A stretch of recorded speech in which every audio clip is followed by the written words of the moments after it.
dipecat. Ya. Mungkin tanggapannya soal ini gimana? Begini, simpelnya ketika saya diusulkan dipecat dengan alasan secara akumulasi saya telah 29 hari selama setahun tidak masuk kerja, padahal 5 harinya itu ada loh. Saya sudah terbit cuti, diterbitkanlah cuti dengan ada tanda tangannya Siti Holia. Jahara harus lakukan jari taksel, ya kan? Jaksa tuntut jaksa. Heboh. Jaksa Jovi kritik Atasa, malah terancam penjara dan dipecat. Ditulis oleh Widodo Sihotang. Mari dukung Jaksa Jovi.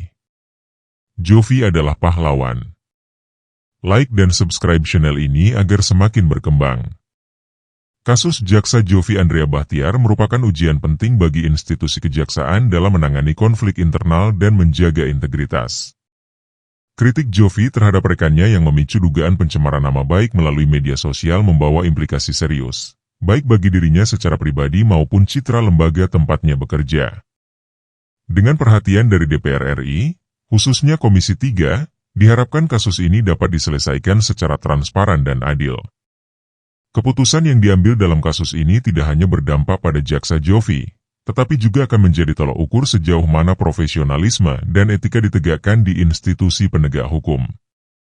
Penting untuk memastikan bahwa proses hukum berjalan sesuai mekanisme yang berlaku, tanpa tekanan atau keberpihakan, sehingga dapat memberikan kepercayaan publik pada lembaga kejaksaan sebagai pilar keadilan.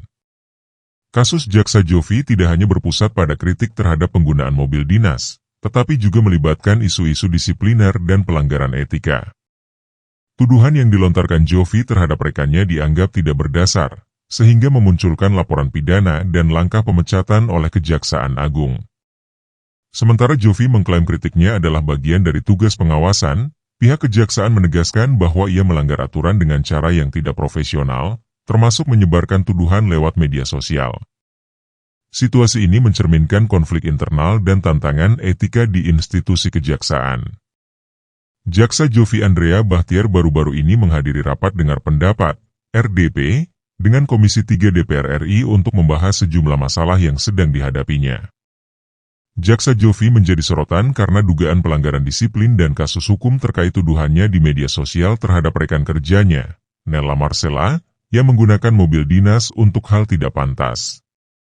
Tuduhan ini membuat Jovi dikenai dakwaan berdasarkan UU ITE dan diusulkan untuk diberhentikan tidak dengan hormat oleh Kejaksaan Agung. Selama rapat, Jovi membantah tuduhan tersebut, bersumpah tidak pernah membuat narasi seperti itu. Namun, ia mendapat kritik keras dari beberapa anggota DPR karena dianggap mempermalukan institusi kejaksaan. Rapat ini juga menyoroti pelanggaran disipliner Jovi lainnya, termasuk tidak masuk kerja selama 29 hari berturut-turut. Situasi ini menjadi viral di media sosial karena kontroversinya yang melibatkan isu pribadi dan profesional. Rapat dengan Komisi 3 DPR RI semakin memanas ketika Jaksa Jovi dianggap tidak mengikuti etika dan mekanisme rapat. Salah satu anggota DPR dari Partai Golkar, Mangihut Sinaga, secara langsung menegur Jovi karena dinilai tidak menghormati rapat dan mempermalukan institusi kejaksaan. Teguran keras ini muncul setelah Jovi beberapa kali menyela pembicaraan, sehingga menciptakan suasana tegang di ruang sidang. Isu ini menjadi perhatian publik bukan hanya karena aspek profesional, tetapi juga karena ada unsur persoalan pribadi yang melibatkan tuduhan terhadap rekannya, Nella Marcella. Kasus ini telah menjadi viral, terutama karena unggahan Jovi di media sosial yang dianggap menuduh rekannya dengan narasi sensasional. Kejaksaan Tinggi Sumatera Utara juga mengonfirmasi bahwa Jovi telah menunjukkan perilaku indisipliner, termasuk absen kerja selama hampir sebulan penuh tanpa alasan yang jelas. Saat ini, Jaksa Jovi menghadapi ancaman pemecatan dengan alasan pelanggaran disiplin, dan kasusnya masih akan diproses di Majelis Kehormatan Jaksa. Kejaksaan Agung menegaskan bahwa tidak ada unsur kriminalisasi dalam penanganan kasus ini, meskipun Jovi merasa diperlakukan tidak adil. Jika situasi ini terus berkembang, ada kemungkinan dampaknya meluas ke isu kepercayaan publik terhadap kejaksaan dan bagaimana institusi ini menangani konflik internal serta etika profesional. Pada pertemuan Jaksa Jovi Andrea Bachtiar dengan Komisi 3 DPR RI, Wakil Ketua Komisi 3, Ahmad Sahroni, memberikan perhatian terhadap kasus yang menimpa Jovi. Sahroni mengatakan bahwa ia sudah berbicara dengan Kepala Kejaksaan Tinggi Sumatera Utara, Idianto, dan menerima penjelasan tentang latar belakang kasus tersebut. Menurut penjelasan yang diberikan, ada faktor-faktor tertentu yang membuat kejaksaan memutuskan untuk memproses Jovi dalam kasus tersebut. Sahroni mendorong agar proses hukum terhadap Jovi diselesaikan dengan cepat untuk menghindari ketidakpastian yang berlarut-larut. Selain itu, Sahroni menekankan bahwa proses hukum harus berjalan sesuai dengan aturan yang ada. Jovi sendiri terancam hukuman 2 tahun penjara setelah didakwa atas tuduhan menyerang kehormatan orang lain melalui media sosial. Kasus ini muncul setelah Jovi mengkritik penggunaan mobil dinas oleh koleganya untuk kepentingan pribadi, yang menurutnya melanggar etika. Jaksa Jovi Andrea Bahtiar terlibat dalam sebuah kontroversi yang menarik perhatian publik dan Komisi 3 DPR RI. Jovi, yang bertugas di Kejaksaan Negeri Tapanuli Selatan, sebelumnya mengkritik rekannya atas dugaan penyalahgunaan mobil dinas untuk urusan pribadi. Kritiknya melalui media sosial memicu reaksi keras, dan Jovi kemudian didakwa dengan pelanggaran terhadap UU ITE, yaitu menyerang kehormatan orang lain melalui informasi elektronik tanpa bukti yang cukup. Akibat dari perbuatannya, Jovi menghadapi tuntutan 2 tahun penjara dan denda. Komisi 3 DPR RI terlibat dalam memantau kasus ini setelah Wakil Ketua Komisi 3, Ahmad Sahroni, mendalami situasi tersebut. Sahroni mengungkapkan bahwa setelah berbicara dengan Kepala Kejaksaan Tinggi Sumatera Utara, ia memahami bahwa ada faktor internal yang mendorong kejaksaan untuk memproses Jovi.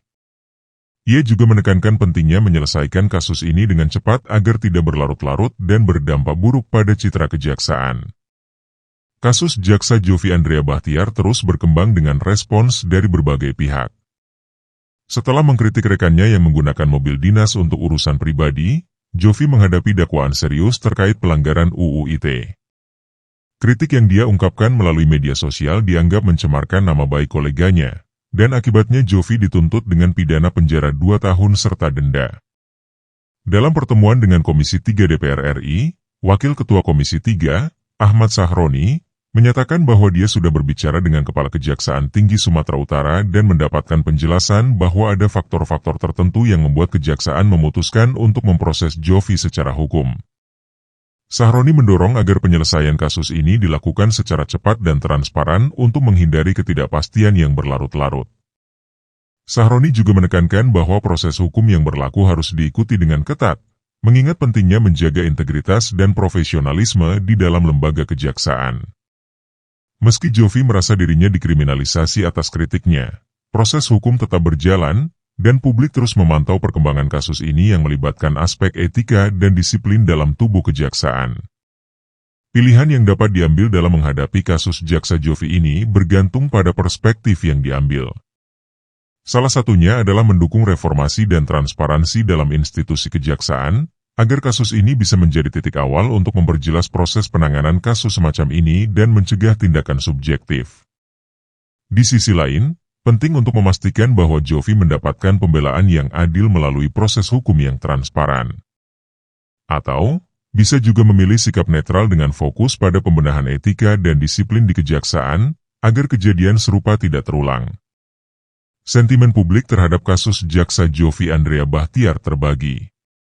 Sebagian masyarakat merasa simpati terhadap Jovi, memandangnya sebagai korban dinamika internal kejaksaan yang dianggap tidak adil, terutama setelah ia mengkritik rekannya. Mereka melihat langkah pemberhentian dan dakwaan terhadap Jovi sebagai upaya membungkam kritik. Namun, kelompok lain mendukung langkah Kejaksaan Agung, menilai tindakan Jovi tidak profesional karena menggunakan media sosial untuk menyebarkan tuduhan tanpa bukti. Publik juga prihatin terhadap dampak kasus ini terhadap citra kejaksaan, menekankan pentingnya integritas dan kedisiplinan dalam institusi penegak hukum. Kasus Jaksa Jovi tidak hanya berpusat pada kritik terhadap penggunaan mobil dinas, tetapi juga melibatkan isu-isu disipliner dan pelanggaran etika. Tuduhan yang dilontarkan Jovi terhadap rekannya dianggap tidak berdasar, sehingga memunculkan laporan pidana dan langkah pemecatan oleh Kejaksaan Agung. Sementara Jovi mengklaim kritiknya adalah bagian dari tugas pengawasan, pihak kejaksaan menegaskan bahwa ia melanggar aturan dengan cara yang tidak profesional, termasuk menyebarkan tuduhan lewat media sosial. Situasi ini mencerminkan konflik internal dan tantangan etika di institusi kejaksaan. Kasus Jaksa Jovi menjadi sorotan publik karena menyentuh beberapa aspek penting: pelanggaran etika profesional, dugaan tindak pidana, serta konflik internal di institusi kejaksaan. Tuduhan penggunaan media sosial untuk menyerang rekan kerja dan absensi yang signifikan menjadi inti masalah. Kejaksaan Agung melihat ini sebagai pelanggaran berat yang mencoreng integritas institusi, sementara Jovi merasa dikriminalisasi. Kasus ini memicu diskusi di Komisi 3 DPR RI, mencerminkan pentingnya reformasi birokrasi, pengawasan internal, dan penerapan standar etika lebih tegas di lembaga penegak hukum. Like, subscribe, komen dan share, agar semakin banyak yang mengetahui kasus ini. Jovi adalah jaksa yang baik dan bersih.